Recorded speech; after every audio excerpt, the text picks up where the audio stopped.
श्री गणेशाय नमः।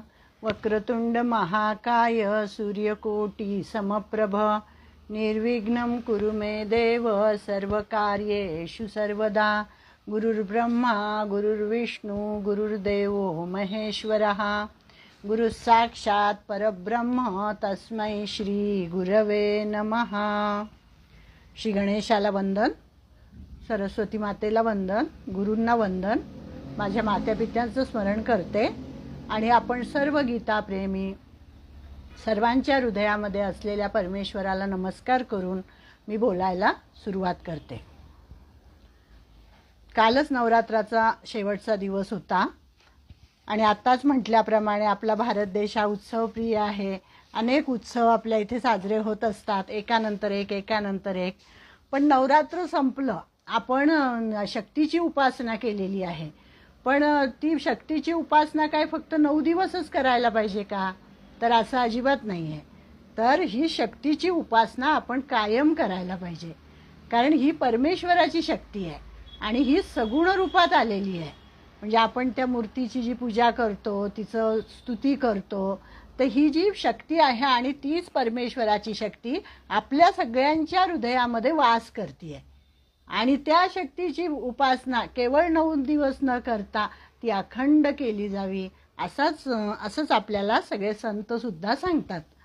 त्यामुळे त्या देवीला नमस्कार करण्यासाठी म्हणून देवी सूक्त आपण आज म्हणूया आणि मग आपल्या गीता सप्तशतीकडे वळू। म्हणजे हे आहे देवी सप्तशती, दुर्गा सप्तशती आणि आपली आहे गीता सप्तशती। कारण दोन्हीचं काय आहे, दोन्हीमध्ये 700 श्लोक आहेत, त्यामुळे गीतेला सुद्धा सप्तशतीच म्हटलेलं आहे त्यांनी। तर देवी सूक्त म्हणून सुरुवात करूया। नमो देव्यै महादेव्यै शिवायै सततं नमः। नमः प्रकृत्यै भद्रायै नियताः प्रणतास्मतां। रौद्रायै नमो नित्यायै गौर्यै धात्रे नमो नमः। ज्योत्स्नायै चैन्दरूपिण्यै सुखायै सततं नमः। कल्याणै प्रणतां वृद्धै सिद्धै कुर्मो नमो नमः। नैऋत्यै भ्रूतां लक्ष्मै शर्वाणै ते नमो नमः। दुर्गायै दुर्गपारायै सारायै सर्वकारिण्यै। ख्यात्यै तथैव कृष्णायै धूम्रायै सततं नमः।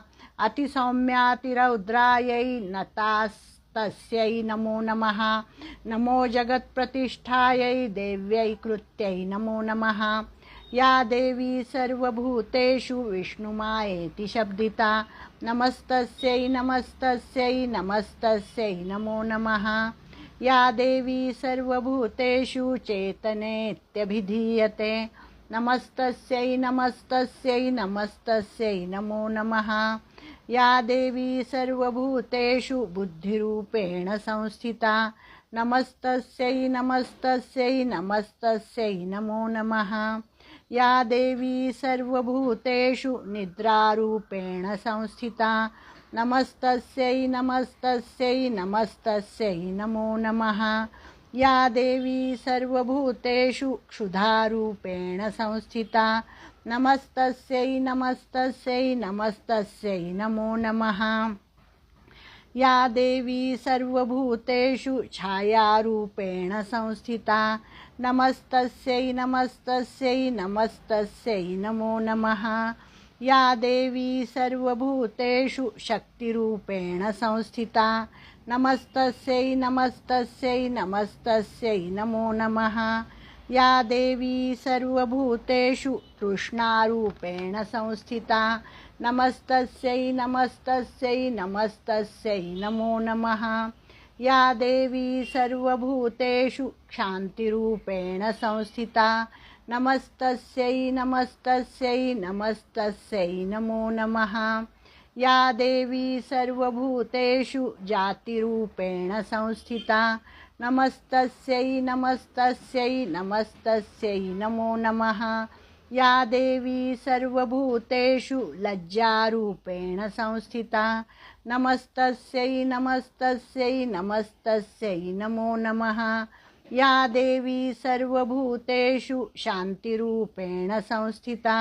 नमस्तस्यै नमस्तस्यै नमस्तस्यै नमो नमः। या देवी सर्वभूतेषु श्रद्धारूपेण संस्थिता नमस्तस्यै नमस्तस्यै नमस्तस्यै नमो नमः। या देवी सर्वभूतेषु कान्तिरूपेण संस्थिता नमस्तस्यै नमस्तस्यै नमस्तस्यै नमो नमः। या देवी सर्वभूतेषु लक्ष्मीरूपेण संस्थिता नमस्तस्यै नमस्तस्यै नमस्तस्यै नमो नमः। या देवी सर्वभूतेषु वृत्तिरूपेण संस्थिता नमस्तस्यै नमस्तस्यै नमस्तस्यै नमो नमः। या देवी सर्वभूतेषु स्मृतिरूपेण संस्थिता नमस्तस्यै नमस्तस्यै नमस्तस्यै नमो नमः। या देवी सर्वभूतेषु दयारूपेण संस्थिता नमस्तस्यै नमस्तस्यै नमस्तस्यै नमो नमः। या देवी सर्वभूतेषु तुष्टिरूपेण संस्थिता नमस्तस्यै नमस्तस्यै नमस्तस्यै नमो नमः। या देवी सर्वभूतेषु मातृरूपेण संस्थिता नमस्तस्यै नमस्तस्यै नमस्तस्यै नमो नमः। या देवी सर्वभूतेषु भ्रान्तिरूपेण संस्थिता नमस्तस्यै नमस्तस्यै नमस्तस्यै नमो नमः। इंद्रियाणाम् अधिष्ठात्री भूतानां चाखिलेषु या भूतेषु सततं तस्यै व्याप्त्यै देवै नमो नमः। चितिरूपेण या कृष्णम् एतद्व्याप्य स्थिता जगत् नमस्तस्यै नमस्तस्यै नमस्तस्यै नमो नमः। महालक्ष्मी माता की जय, दुर्गा माता की जय। आपण गीता सांगत असताना आपल्याला शक्तीची आवश्यकता असते आणि म्हणून त्या शक्तीचं पूजन, त्या शक्तीचं स्तवन करावं असं मला वाटलं, कारण की कुठेतरी आपली शक्ती कमी पडते. एवढी अवघड ही गीता आहे, परंतु ती सांगण्याचा प्रयत्न आपण करतोय, समजावून घेण्याचा प्रयत्न आपण करतोय. एकदा काय झालं म्हणे, सहज मला आठवलं म्हणून सांगते एक गोष्ट, की शंकराचार्य शाक्तपंथी जे होते ना, त्या शाक्तपंथीयांचं खंडन करण्यासाठी म्हणून चाललेले होते काश्मीरमध्ये. आणि अनेक पंथ असतात आपल्याला माहिती आहे, आणि त्यांचे वादविवाद चाललेले असतात, त्यांची मतं वेगवेगळी असतात, तर त्याचं खंडन करण्यासाठी म्हणून चाललेले होते.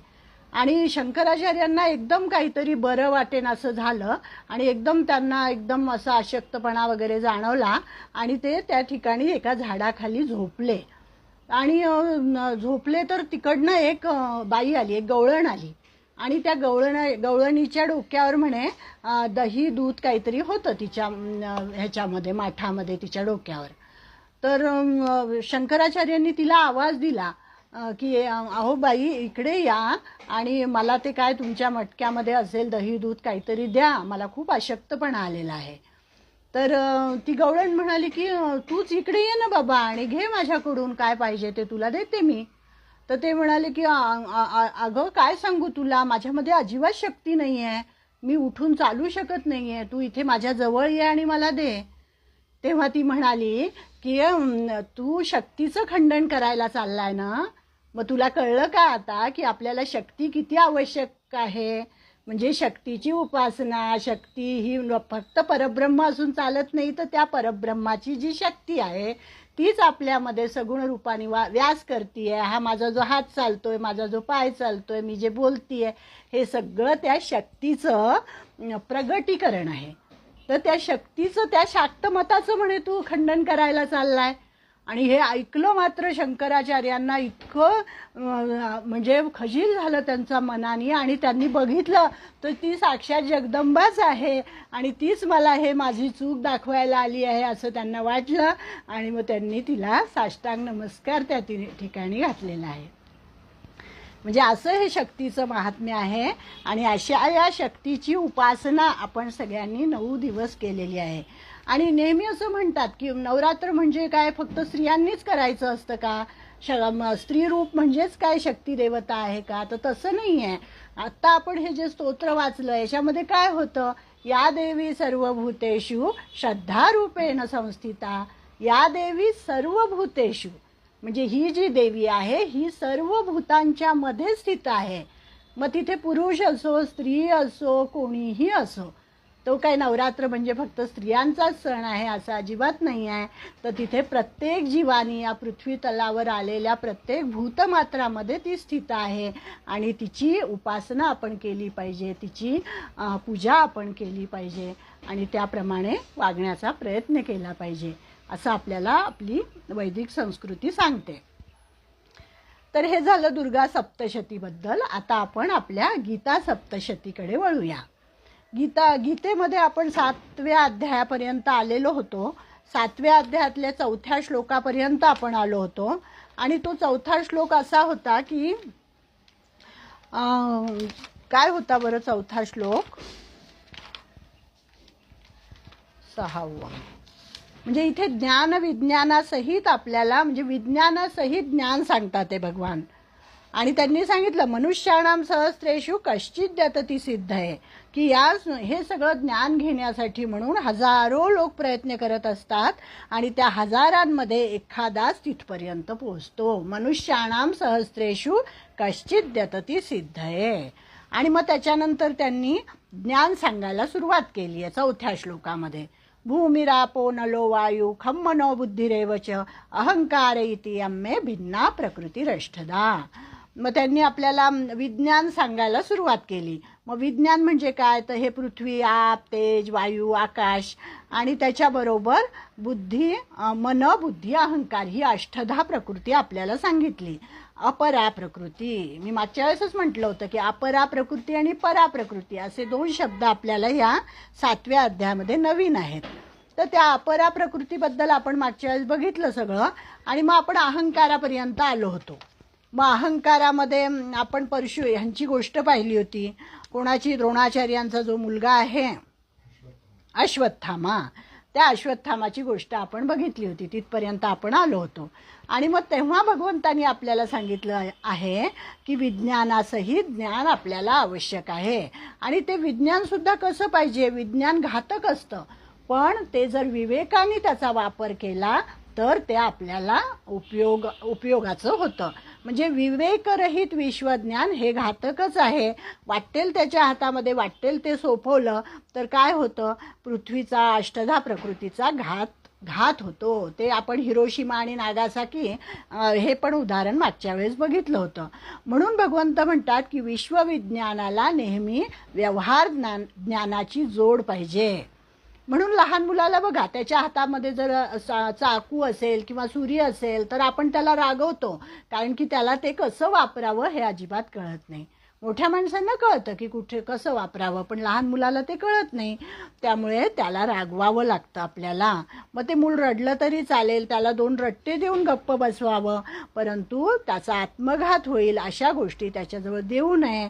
म्हणजेच भगवंताला हे सगळं माहिती होतं. आणि विज्ञान हे कसं आहे तर म्हणजे घातक आहे. त्याचा अति टोकाला जाऊन जर वापर केला तर विज्ञान हे घातक आहे. म्हणून त्याला व्यवहार ज्ञानाची जोड भगवंतांनी दिलेली आहे. पण माणसाच्या जवळ इतका अहंकार असतो की तो ह्या गोष्टी लक्षातच ठेवत नाही. म्हणजे ह्या अहंकाराची गोष्ट सांगताना आधी पहिल्यांदा त्यांनी अश्वत्थामाचं सांगितलं की अश्वत्थामा कसा भगवंताचं सुदर्शन घेऊन भगवंतावरच मारणार होता असा त्याचा विचार होता. तर इथे त्यांनी भगवंताचा सखा असलेला अर्जुन, त्या अर्जुनाच्या अहंकाराची गोष्ट सांगितलेली आहे की अहंकाराचं स्फुरण हे प्रत्येकाला होत असतं. मग तो कितीही भगवंताच्या जवळचा असला, कितीही भक्त असला, कितीही मोठा असला तरीसुद्धा हा अहंकार जाणं हे अतिशय अवघड काम आहे आणि त्याच्यासाठी भक्त व्हायला पाहिजे. आता आपलं भक्तीकडेच वाटचाल चाललेली आहे. आता जो सुरू झालेला आहे 7व्या अध्यायापासून भक्तियोग सुरू झालेला आहे. मग त्या भक्तियोगाकडे हळूहळू भगवंत आपल्याला नेत आहेत. म्हणजे नम्रता कशी पाहिजे, अहंकार शून्य माणूस कसा झाला पाहिजे, तर त्याच्यासाठी म्हणून एक गोष्ट त्यांनी सांगितली आहे. आपल्याला महाभारत कोणी वाचलं असेल किंवा लहानपणापासून गोष्टी ऐकत असतो तर महाभारतातलीच ही गोष्ट आहे की महाभारतीय युद्ध चालू असतं आणि त्या युद्धामध्ये कर्णाने धर्माला पराभूत केलं. कर्णाच्या समोर जेव्हा युधिष्ठिर म्हणजे धर्मराजा आला, त्यांनी त्याला पराभूत केलं.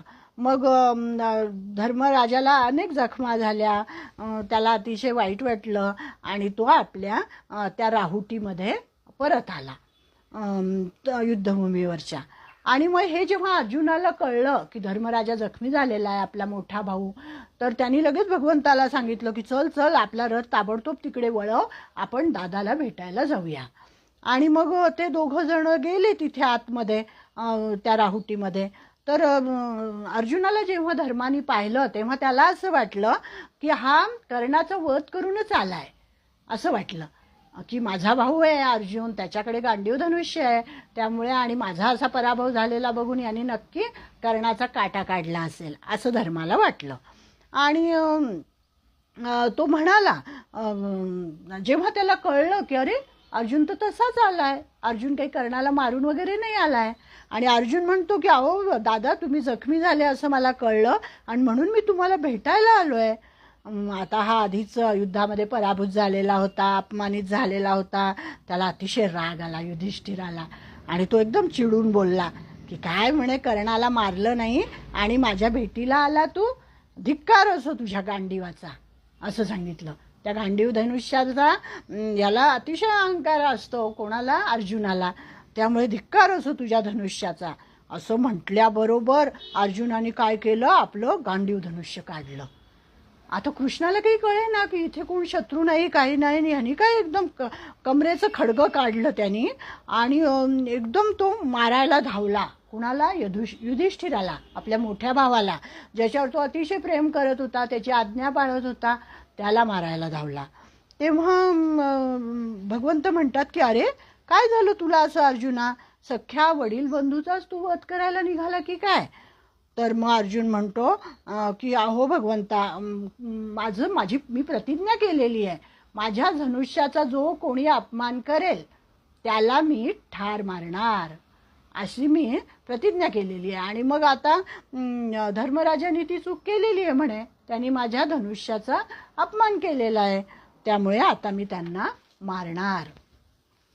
तेव्हा म्हणजे आपण काय पाहतो, विज्ञान हे विवेकासहित कसं घ्यायचं ते भगवंतानी इथे अर्जुनाला शिकवलेलं आहे.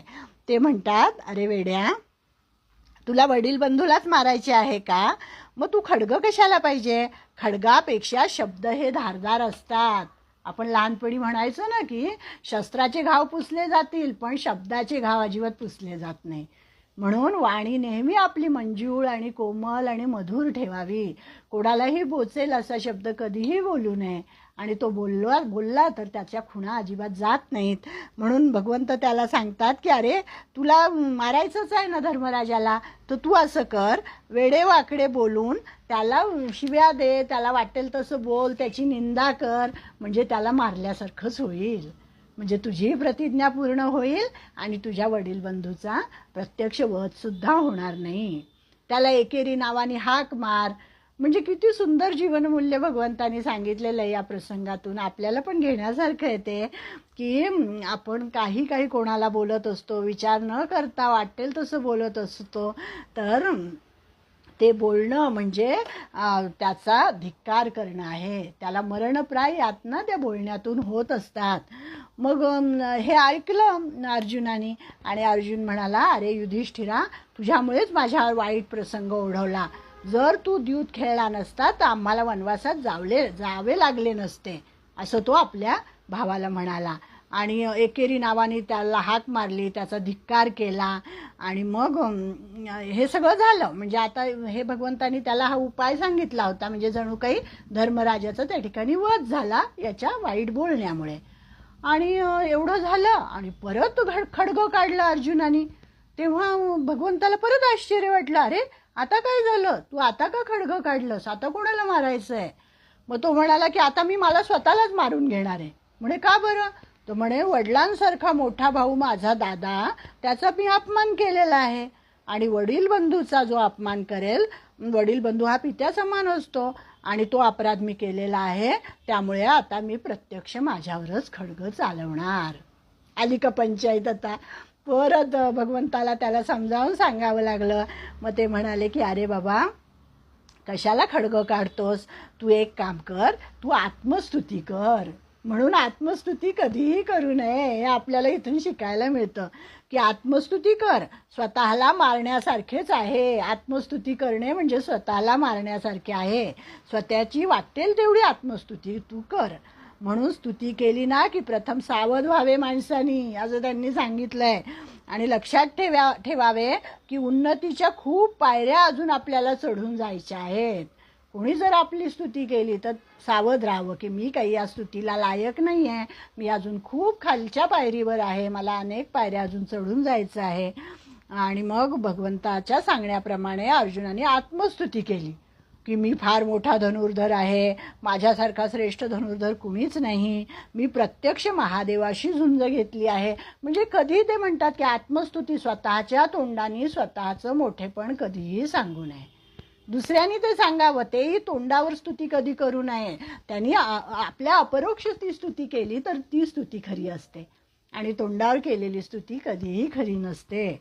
म्हणून त्यांनी सांगितलं की अर्जुनाने स्वतःची स्तुती करायला सुरुवात केली आणि मग ती झाल्यानंतर जणू काही स्वतःचा वध झाला तो. म्हणजे या दोन्हीही प्रसंगामध्ये भगवंतानी विवेक वापरून अर्जुनाला वाचवलेलं आहे. नाही तर त्याच ठिकाणी अर्जुनाचा तरी वध झाला असता, नाही तर युधिष्ठिराचा तरी वध झाला असता आणि या 5 भावंडांची मग त्याच्यामुळे ताटातूट झाली असती. पुढचं युद्ध झालं नसतं किंवा जो काय महाभारत घडायचं आहे ते घडलं नसतं. असा हा श्रीकृष्ण भगवान आहे आपला. आणि मग त्यांनी सांगितलं की झालं आता, वडील बंधूचाही वध झाला, तुझाही वध झाला, आता तुमच्या दोघांच्या आत जो अहंकार दडलेला आहे ना त्याचं सुद्धा शमन झालं, असं सांगितलं त्यांनी. आणि मग आता काय कर, आता खरोखर तुला कर्णाचा वध करण्यासाठी युद्धभूमीकडे जायचं आहे, असं भगवंताने अर्जुनाला सांगितलं. म्हणजे काय की विवेकासहित विज्ञान कसं वापरायचं असतं आणि अहंकार कुठल्याही प्रकारचा का असेना तो माणसाला नसावा, असं या गोष्टीतून आपल्याला कळतं. म्हणजे आपण हे आपला जो श्लोक आहे, भूमिरापो नलो वायू खम मनो बुद्धिरेवच अहंकार, त्याच्यासाठी आपण हे पाहिलं. अहंकार इति यम्मे भिन्ना प्रकृतिरष्टधा, अशी ही अष्टधा प्रकृती आहे. या अष्टधा प्रकृतीमध्ये ह्या 8 गोष्टी सांगितलेल्या आहेत. म्हणजे पृथ्वी, आप, तेज, वायू, आकाश आणि मन, बुद्धी, अहंकार अशा 8 गोष्टींनी ही अष्टधा प्रकृती बनलेली असते आणि हिलाच अपरा प्रकृती असं म्हणतात. आता विज्ञानाला व्यवहार ज्ञानाची जोड पाहिजे हे भगवंतानी आपल्याला या 2-3 प्रसंगातून सांगितलं. ज्ञानाची जी तत्वे आपण अंगीकारतो ती व्यवहारात कशी वापरायची हे प्रत्येकाला कळलं पाहिजे. आणि ते जर नाही कळलं तर मग काय होतं, आत्मघात करायला माणूस प्रवृत्त होतो. मग त्यांनी सांगितलं की नाथांनी भागवतामध्ये 10 महासिद्धी सांगितलेल्या आहेत. अणिमा, गरिमा, लघिमा, आणखी बऱ्याच आहेत. अशा 8 महासिद्धी सांगितलेल्या आहेत. म्हणजे त्याच्यामध्ये असं छोटं रूप घेता येतं, अतिशय मोठं रूप घेता येतं. त्याच्यामध्ये एक दूरदर्शन नावाची सिद्धी आहे. इथे सांगितलंय त्यांनी की म्हणे दूरदर्शन कलासिद्धी म्हणून आहे. म्हणजे आपल्याला या संजयाच्या उदाहरणावरून कळतं बघा की संजयाने राजवाड्यामध्ये बसूनच युद्धाचं सगळा जो वृत्तांत आहे तो स्वतः बघितला आणि धृतराष्ट्राला सांगितलेला आहे. म्हणजे दूरदर्शन ही सिद्धी त्याला प्राप्त होती. म्हणजे आजकाल जे प्रत्येक आपल्या घरामध्ये दूरदर्शनचे संच आलेले आहेत, तर कोणीतरी असा शब्द शंका उत्पन्न केली की म्हणे दूरदर्शन सिद्धी जर त्या काळात होती तर मग तेव्हा दूरदर्शनचे संच का आले नाही. तर ते म्हणतात या ठिकाणी की माणसं फार महाभयंकर आहेत म्हणे, ते त्याचा उपयोग अतिशय वाईट करतील, जसं आता कलियुगामध्ये चाललेलं आहे. कलियुगामध्ये त्या दूरदर्शन संच आलेले आहे आणि प्रत्येक जण त्याचा कसा वापर करतोय, दिवसभर सिरियल बघायच्या, काहीही बघायचं, जे न बघण्यासारखं आहे तेही बघायचं, असा त्याचा उपयोग केलेला आहे. म्हणजे फक्त काही दारू हेच काही व्यसन आहे असं नाही, तर दूरदर्शन हे सुद्धा एक व्यसन आहे त्यांनी म्हटलं आहे. आणि आजकालच्या ह्याच्यात सांगायचं म्हटलं तर मोबाईल वापरणं हे सुद्धा एक प्रकारचं व्यसनच आहे. म्हणजे फक्त दारुडाच व्यसनी आहे असं नाही, तर जो मोबाईल वापरतो तो सुद्धा व्यसनी आहे असं त्यांनी सांगितलेलं आहे. घराघरातून हे आपल्याला हल्ली अनुभव बघायला मिळतो. सिगारेट ओढणे हे जसं व्यसन आहे, तसंच प्रपंचामध्ये नको इतकं आसक्त होणं हे सुद्धा व्यसनच आहे. आणि अशी ही व्यसनं टाकून द्यायला पाहिजे आणि आसक्ती फक्त परमार्थातच आणि भगवंताच्या चरणीच असायला पाहिजे. आपण सुरुवातीच्या श्लोकामध्ये मय्यासक्त मना पार्थ योगम युञ्जन्मदाश्रया, त्याच्यामध्ये मय्यासक्त म्हणजे 11 प्रकारच्या आसक्ती बघितल्या होत्या. तेच त्यांनी इथे सांगितलं आहे की आसक्ती कशाची असावी, तर परमार्थाची आसक्ती असावी, भगवंताची आसक्ती असावी, भक्तीची आसक्ती असावी, बाकी संसाराची आसक्ती अजिबात नसली पाहिजे. असं सुंदर वर्णन यांनी या अपरा प्रकृतीचं या ठिकाणी केलेलं आहे. आणि ह्याच्यामध्ये आत्ताच मी सांगितलं की 5 कर्मेंद्रिये, 5 ज्ञानेंद्रिये, मन, बुद्धी, अहंकार, म्हणजे आपल्या शरीराची 25 तत्व मानलेली आहेत. कोणी 25 तत्व म्हणतं, कोणी 36, ज्ञानेश्वर माऊलींनी 36 तत्व सांगितलेली आहेत, कोणी 16 तत्व म्हणतात, कोणी संत रामदास स्वामींनी तर म्हणे 82 तत्व सांगितलेली आहेत. अगदी बारीक बारीक विचार करून त्यांनी 82 तत्व आपल्या या देहाची सांगितलेली आहेत. तर सांख्यदर्शनाने मात्र एकूण 25 पदार्थ मानलेले आहेत, तत्व मानलेली आहेत. त्याच्यामध्ये बुद्धी आहे, अहंकार आहे, 5 ज्ञानेंद्रिय आहेत, 5 कर्मेंद्रिय आहेत. म्हणजे प्रकृती कशावरून तयार झाली, प्रकृती कशी निर्माण झाली, आपण अपरा प्रकृती बघतोय ना, ही अपरा प्रकृती कशी निर्माण झाली, त्याच्यामध्ये कोणती कोणती तत्व आहेत. प्रकृती म्हणजे आपला देह असं समजून घ्यायचं. आणि हे सगळं जे जे दिसतंय ते सुद्धा प्रकृतीमध्येच येतं आणि आपला हा देहसुद्धा प्रकृतीमध्येच येतो. तर त्याच्यामध्ये 5 तन्मात्रा आहेत, शब्द, स्पर्श, रूप, रस, गंध, पंचमहाभूते आहेत. आणि ही 23 तत्व झाली. आणि सांख्यदर्शनाचा डोलारा ज्याच्यावर उभा आहे, सांख्यदर्शनाने 2 तत्व महत्त्वाची सांगितलेली आहेत, ती म्हणजे पुरुष आणि प्रकृती. अशी सगळी मिळून 25 तत्व होतात. आणि या 25 तत्वाचं वर्गीकरण फार सुंदर यांनी इथे केलेलं आहे आणि त्यालाच अपरा प्रकृती असं म्हटलेलं आहे. अपरा प्रकृती, अशा प्रकारे ही अपरा प्रकृती सांगितली. आणि म्हणून म्हणतात ना की 7वा अध्याय ज्याला खूप चांगला कळला ना, त्याला 13वा अध्याय कळतो. कारण काय की अपरा प्रकृती ज्याला इथे म्हटलेलं आहे ना, क्षेत्र,